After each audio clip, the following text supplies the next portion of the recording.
Bonjour tout le monde, ceci est ma 30e vidéo en astrophysique. Par contre, pour faire la meilleure vidéo possible, je dois suivre un texte et à ce moment-là aussi, je n'oublie pas des détails importants. Donc, et pour ceux qui trouvent ma vidéo sans passer par mon site internet, je me présente. Mon nom de scientifique multidisciplinaire et autodidacte est Gilles Lauzon-Urtubise et je suis le propriétaire du site firsthumanmultiintelligence.com site. Donc, comme vous le savez, le titre de la vidéo est « Étoiles ». Leur formation est complètement différente de celle proposée actuellement. Donc, selon mes résultats d'études autodidactes qui sont en grande partie en astrophysique et un peu en chimie de seulement 5 ans et 8 mois, et pendant lesquelles études j'ai réussi à inventer et ou produire entre 50 ou 100 théories ou plus en astrophysique. Ces études m'ont mené à inventer et ou produire une quantité suffisante de théories pour réussir à décoder le fonctionnement de l'univers à l'échelle macroscopique. Et pour réussir à expliquer l'origine des étoiles, ainsi que leur mode de formation, leur mode de fonctionnement une fois qu'ils sont formés, et les circonstances ou conditions qui les mènent à l'une ou l'autre des différentes morts possibles. Mais que je révélerai seulement après le dépôt de mon brevet pour un vaisseau spatial extraordinaire. Et donc, pour plus d'informations, vous pouvez consulter mon site firsthumanmultiintelligence.com. Donc, selon une source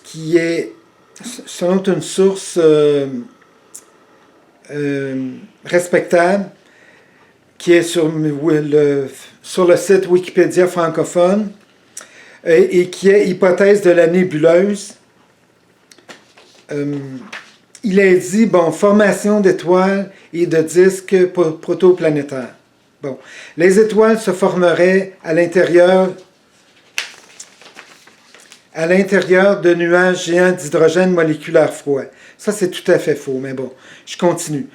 Des nuages moléculaires géants d'environ 300 000 masses solaires et 20 parsecs de diamètre.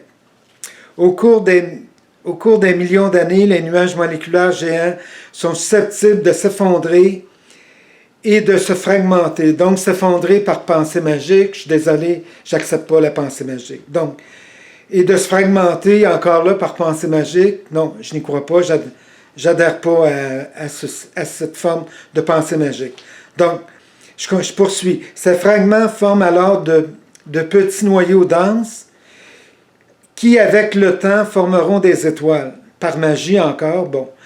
La masse de ces noyaux varie entre une fraction jusqu'à plusieurs fois celle du Soleil. Et sont appelés nébuleuses protostellaires ou protosolaires. Donc, or, tout ceci est totalement faux, et cela, malgré tous les immenses... Parce que je reconnais, bon, tout ça est faux, mais je reconnais les immenses efforts qui ont été faits derrière ça et les immenses travaux investis dans ce modèle pour expliquer, entre autres, la formation et l'évolution du système solaire. Par contre, je le rejette totalement parce qu'il est complètement différent de ma théorie de la formation du système solaire dans ma vidéo d'avant, qui est la 29e vidéo, donc, qui explique de A à Z sa formation ainsi que celle de tous les objets qui le composent. De sorte que cela est une autre preuve d'une totale incompréhension du fonctionnement de l'univers à l'échelle macroscopique de la part de tous les autres astrophysiciens avant moi. Et évidemment des immenses difficultés et complexités qu'ils doivent surmonter avant que les autres astrophysiciens avant moi puissent commencer à décoder petit à petit le mode de fonctionnement de tous les objets de l'univers, pour ensuite, après ça, être capable de commencer à former différentes théories jusqu'à ce qu'elles deviennent satisfaisantes et en accord les unes avec les autres. Et ensuite, après cet immense travail, pour être capable de commencer à produire une quantité suffisante de théories qui puissent toutes être complémentaires jusqu'à ce qu'elles réussissent à expliquer le fonctionnement de l'univers de A à Z ou presque, jusqu'à la preuve du contraire donc, de manière à atteindre le même niveau d'explication que celle de toutes mes théories qui entrent dans mon imposante théorie mère du fonctionnement de l'univers à l'échelle macroscopique. Pour moi, il est très facile de comprendre pourquoi personne avant moi n'a eu une quelconque chance de réussir un tel exploit, parce qu'il est d'un niveau de difficulté qui est incommensurable. Et vous en aurez la preuve lorsque vous pourrez prendre connaissance de mon imposante théorie mère du fonctionnement de l'univers à l'échelle macroscopique sur mon site internet et dans une revue scientifique à mon nom. Mais après le dépôt de mon premier brevet ou de mes 2 premiers brevets. Et parmi toutes mes théories qui entrent dans mon imposante théorie du fonctionnement de l'univers à l'échelle macroscopique, il n'y a aucune d'entre elles qui peut être qualifiée d'une ou plusieurs pensées magiques accommodantes, pensées magiques mathématiques accommodantes ou une quelconque autre forme de pensée magique. Donc, parce que toutes mes théories sont basées sur une ou plusieurs relations de cause physique à effet physique et rien d'autre. D'autre part, s'il arrive dans un futur rapproché que j'en vienne à me rendre compte que l'une de mes théories n'est plus acceptable, je vais la modifier le plus vite possible. Mais est-ce possible que l'une de mes théories devienne complètement erronée? Non, ça me semble impossible. Par contre, dans les pires cas, j'aurais simplement y apporté une ou quelques petites modifications. En conclusion de cette partie de texte, mes ambitions intellectuelles et humanitaires et ma responsabilité en tant que scientifique multidisciplinaire et autodidacte et humaniste, c'est de faire avancer les connaissances de l'humanité, mais aussi de former un site Internet qui va protéger tous les membres de la société, et même contre eux-mêmes aussi. Donc, qui va comporter beaucoup de systèmes outils, qui va les transformer en de meilleures personnes et qui va même être addictifs. Donc, des systèmes outils extrêmement géniaux qui rendent les bonnes personnes addictives et qui les encouragent à devenir encore meilleures. Donc, pour faire un monde plus paisible, protéger la démocratie et aussi expliquer la démocratie et aussi l'immense nécessité de protéger la démocratie et de A à Z. C'est pas pour rien que la démocratie existe et c'est pour un avancement de toute l'humanité et non le contraire. Aussi, de fournir des outils, des pratiques, des idées, des comportements de vie qui visent à protéger l'environnement.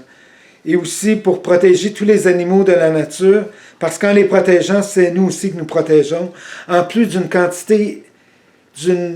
multitude d'autres outils qui vont servir à rendre les gens meilleurs et la société meilleure. Donc, et qui sont beaucoup trop longues à énumérer, évidemment. Et en ce qui me concerne, le terme impossible est un terme que je ne respecterai jamais, et tant et aussi longtemps que je serai suffisamment en bonne condition physique, mentale et intellectuelle. D'autre part, j'ai besoin d'aide pour commencer à former un petit centre de recherche en astrophysique, physique des particules, chimie et biologie. Et même médecine, là, mais en tout cas, au moins c'est tous ceux-là dès le départ. Pour ceux qui ne connaissent pas le terme PPP, il signifie partenariat public et privé. Parce que par la suite, j'ai l'intention de racheter les investissements gouvernementaux pour ultimement devenir le seul propriétaire du centre de recherche. Donc, j'ai besoin d'un démarrage lent qui va me permettre, je l'espère, de pouvoir rester en contrôle des investissements jusqu'à ce que je puisse devenir suffisamment autonome pour le racheter. Donc, le début de mon centre de recherche doit commencer par l'embauche d'un rédacteur scientifique et d'un groupe bénévole d'étudiants et d'un ou quelques professeurs en sciences qui serviraient de comité de lecture pour finaliser ma position par rapport à tous mes articles. Donc, si nécessaire, d'apporter quelques petites corrections, ajustements pour finaliser mes articles scientifiques, jusqu'à ce qu'ils soient les plus parfaits possibles. De sorte que la participation des étudiants et des professeurs, elle leur servirait aussi de formation vers de nouvelles notions d'astrophysique qui visent à corriger et remplacer les notions fausses d'astrophysique. Ou dans d'autres cas où il n'y a actuellement aucune explication d'astrophysique pour expliquer tel ou tel phénomène du fonctionnement de l'univers à l'échelle macroscopique. De plus, et si c'est possible, j'ai l'intention de former une revue scientifique à mon nom, parce qu'en dehors de la plupart des mesures qui sont faites à partir des puissants télescopes de la Terre par rapport au volume approximatif des objets ou autres mesures approximatives qui sont faites et que j'accepte toutes, même si elles sont approximatives, elles sont acceptables pour moi, compte tenu des distances par rapport à laquelle toutes ces mesures sont faites.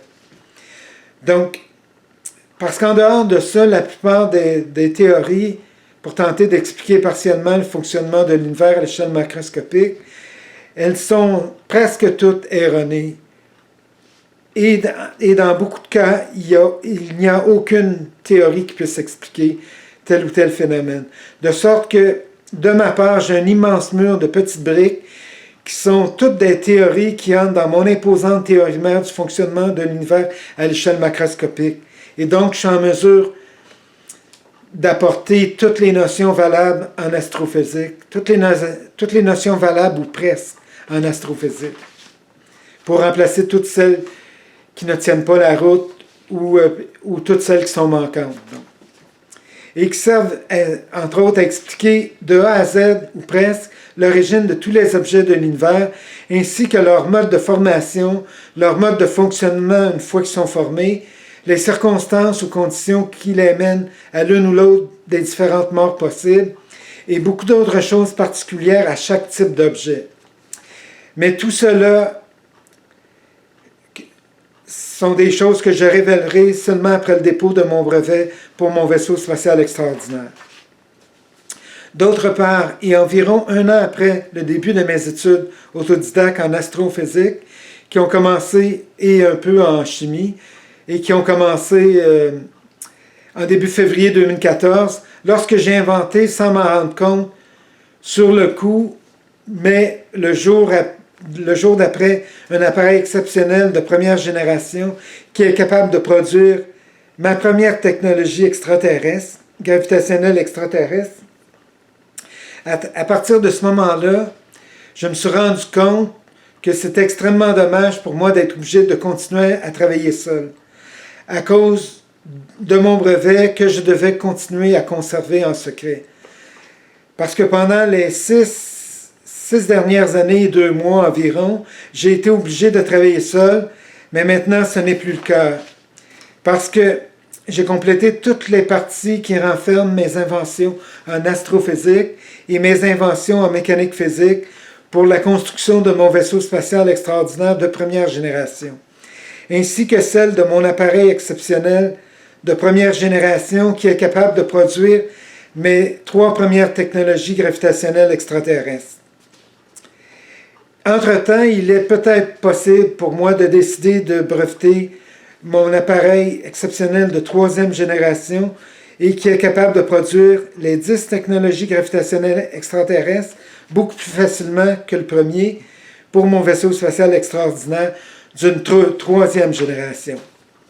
Et en conclusion de cette partie de texte, si j'avais pu travailler pendant les 6 ans et 2 mois avec des collaborateurs d'un centre de recherche, eh bien évidemment, j'aurais pu inventer ou produire beaucoup plus de choses nouvelles que tout seul.